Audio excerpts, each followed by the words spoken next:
बंद होगा Madame Tussauds museum. Bharat को कहा अलविदा। कंपनी को मनाने की कोशिश नाकाम। दिल्ली को हो सकता है नुकसान। मैडम तुसाद म्यूजियम किसी पहचान का मोहताज नहीं है। ये दुनिया भर में मशहूर है। इसका एक हिस्सा भारत की राजधानी दिल्ली में भी है, जहां दूर दूर से लोग यहां मशहूर हस्तियों के स्टैचू के साथ तस्वीरें खिंचवाने आते हैं।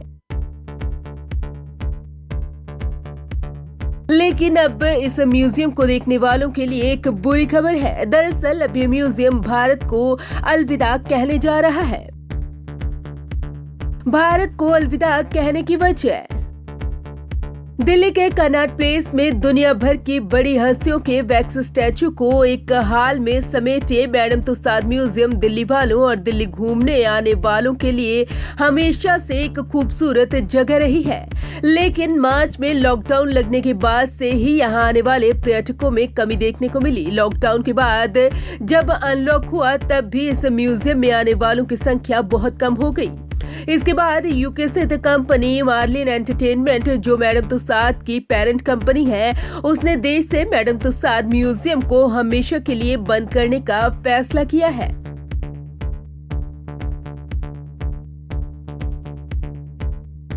शहर के लिए नुकसान।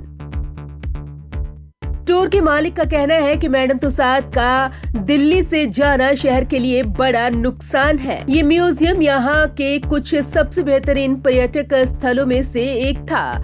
उन्होंने कहा कि कंपनी ने इस म्यूजियम की वजह से भारत में अपना बहुत पैसा लगाया था।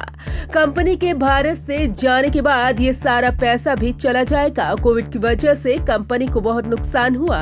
रेट को लेकर उन्होंने कहा कि हमने कंपनी से रेट में छूट देने की बात कही, पर कंपनी अब अपना मन भारत से जाने का बना चुकी है।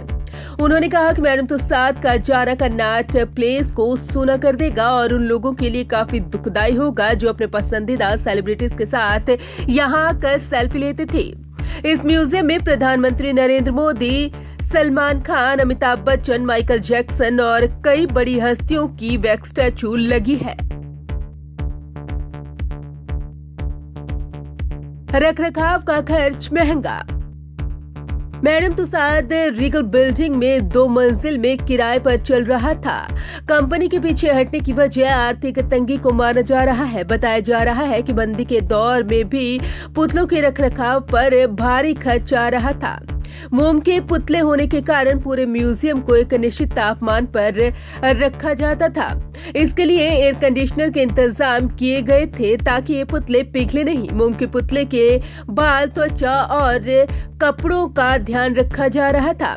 ये कई बार बीच बीच में खराब हो जाते थे। इसकी वजह से रखरखाव में बड़ी टीम लगी हुई थी, जिस पर काफी खर्च हो रहा था। कौन थी मैडम तुसाद?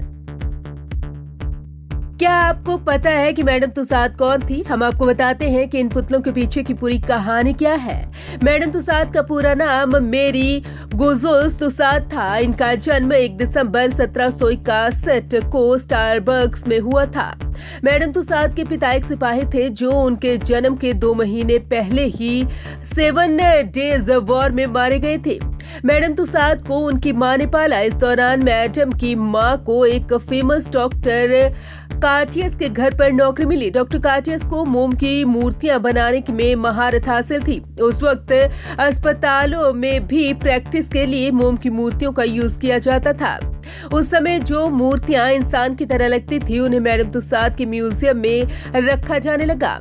डॉक्टर कार्टियस का ये काम अच्छा ही चल रहा था कि उनके एक दोस्त ने सलाह दी कि वे अमीर लोगों के लिए उनकी मोम की मूर्ति बनाएं। इसके बाद वे मूर्तियां बनाने लगे। इसके बाद 1774 में मेरी गोज़ोल्स की शादी इंजीनियर फ्रेंको तुसाद से हो गई। मेरी गोज़ मैडम मेरी तुसाद बन गई। ब्रिटेन के शुरुआती दिनों में मेरी विभिन्न शहरों के चक्कर लगाती रही और अपने पुतलों की प्रदर्शनी लगाती रही। साल 1835 में लंदन की बेकर स्ट्रीट में मैडम तुसाद ने पहली बार अपना स्थायी स्टूडियो खोला। Bureau report, Punjab Kesari group.